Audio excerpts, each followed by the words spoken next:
I also... That beginning was a student of George Lawrence Stone. That's right. So there's the lineage. Yeah. George Lawrence Stone, down at the end. And then I studied with a guy by the name of Joe Raish. Now, Joe Raish was Joe Morello's best man in his wedding.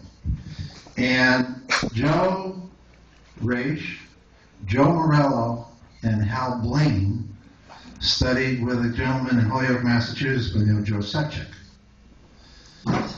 So I got to know all of those guys through the years.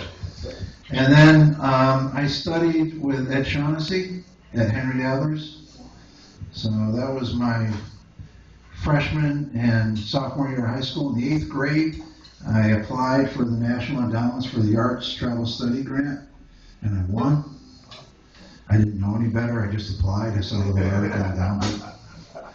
And so I was Shaughnessy for 2 years, and this was a great experience with Shaughnessy.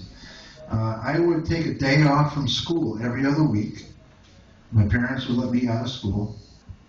My teachers preferred I stayed out of school. And took the bus down from Springfield, Massachusetts, down here to the city.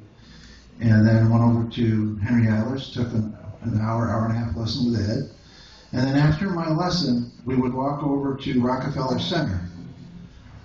And up at Studio 6B was the Johnny Carson Show, the Tonight Show. Every other week, I sat behind the band watching Ed do the Tonight Show, do the rehearsal. So I did that for 2 years. When the Tonight Show moved out to California in 1971, I went down the hall. The end of the hall at Henry Adler's was Sonny Igo. So then I studied with Sonny Igo, and I studied mallets with Doug Allen, and then Sonny Igo. And in between Ed Shaughnessy and Sonny Igo were 2 more teachers. There was this guy by the name of Joe Casadas, tremendous drummer, and wrote some good books. He used to play with Peter Nero. And in the next studio over from Joe Casadas was a gentleman by the name of Sandy Feldstein. Who also was a tremendous drummer and also a great author of a number of music methodologies, inclusive of the Yamaha band method. Over 700 books. Right. So, anyways, that's kind of my background. And then throughout my career, I've been fortunate. Okay, I was director of sales and marketing for Remo for 13 years. During my time out in LA working for Remo, I became very close with the great Louis Bellson.